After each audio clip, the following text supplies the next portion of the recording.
2, 3.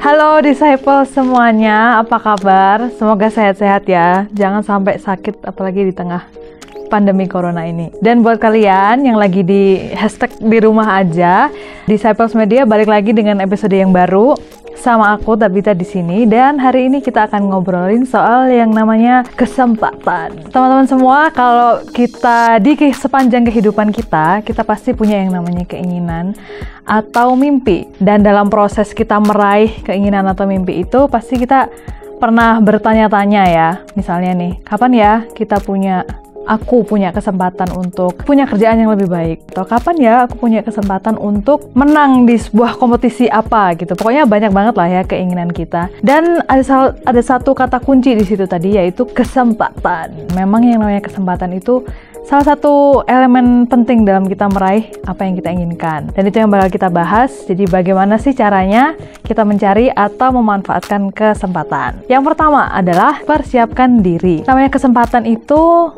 waktunya kadang kita nggak bisa menduga, dan kita benar-benar nggak tahu kapan kesempatan itu akan datang.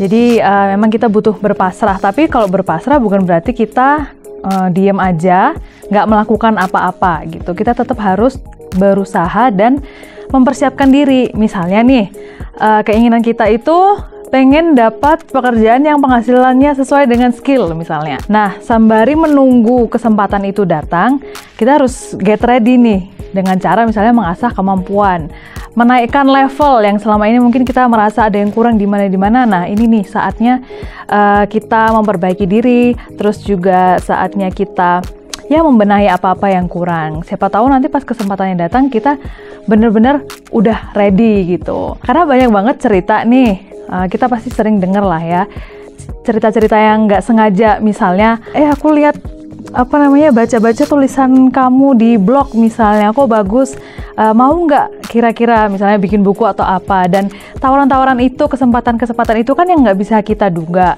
Tapi kalau misalnya kita tetap konsisten melakukan sesuatu, terus mempertahankan kualitas, bisa jadi kesempatan itu datang di saat yang tepat gitu. Ada satu quote nih yang mungkin bisa lebih menguatkan lagi kita untuk sambil menunggu kita tetap mengasah kemampuan, yaitu while waiting keep creating. Mungkin itu bisa menjadi motivasi kali ya. Jadi sambil menunggu sesuatu yang belum pasti, kesempatan yang belum pasti datangnya, kita harus tetap create something, tetap mempersiapkan diri. Terus yang kedua adalah jangan buru-buru pindah haluan. Nah, ini nih ada hubungannya sama melatih kesabaran. Emang ya kalau kita pengen sesuatu, apalagi pengennya tuh pengen banget, pasti kita ada cenderung pengen sesuatu itu terjadi dalam waktu yang instan. Jadi kayak pengen cepet-cepet, harus sesuai dengan timeline kita. Emang sih nggak salah kalau kita bikin plan kan, namanya juga mempersiapkan. Tapi ya seringkali sih ya, menurut pengalaman pribadi juga itu seringkali terjadinya tidak sesuai dengan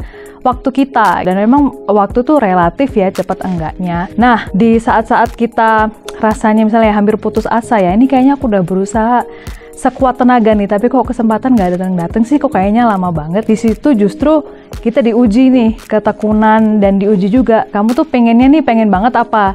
Pengen aja sih. Nah, mungkin di saat-saat seperti ini, di saat-saat yang justru kamu mau menyerah, itu justru harus lebih tekun lagi gitu. Jangan buru-buru misalnya kayaknya ini deh, bukan jalannya deh, aku tak pindah haluan aja gitu. Jangan ya. Siapa tahu saat kamu berusaha lebih keras itu, siapa tahu kesempatan itu bisa datang. Nah, ini ada satu cerita yang bisa menginspirasi mungkin ya, dari J.K. Rowling. Tahu kan ya, dia adalah penulis dari buku serial Harry Potter. Sebelum dia berhasil menerbitkan buku Harry Potter yang pertama, J.K. Rowling ini udah ditolak penerbit sebanyak 12 kali.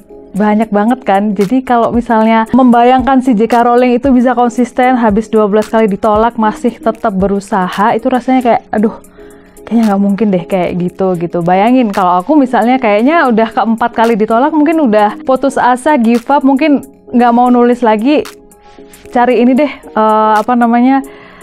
kegiatan yang lain gitu, skill yang lain gitu. Teman-teman mungkin dari cerita itu bisa mengambil faedah motivasinya supaya kalian bisa tetap bertekun dan tetap berusaha walaupun gagal di sana sini gitu. Yang ketiga terakhirnya adalah kenali keterbatasanmu. Dalam proses kita mencari mendapatkan kesempatan, itu pasti juga kita punya kesempatan untuk mengenali diri sendiri. Mungkin pas kita menghadapi itu tadi ya, stuck begitu, yang kayaknya nggak kita jalan di tempat dan nggak kemana-mana, kita bisa reflect lagi nih, bertanya-tanya lagi ke dalam diri kita, apa ya yang kurang gitu, jangan-jangan ada yang salah yang kita lakuin gitu. Nah dalam proses itu coba lebih peka lagi, lebih terbuka lagi. Oh jangan-jangan butuh strategi baru nih, jangan-jangan butuh bantuan orang lain. Nah di proses-proses ini kita juga harus lebih sabar dan benar-benar mengenal diri kita sendiri gitu. Apa yang kita mau, gimana caranya memaksimalkan apa yang kita punya untuk mendapatkan yang kita inginkan gitu. Itu udah 3 ya. Jadi yang pertama tadi adalah persiapkan diri,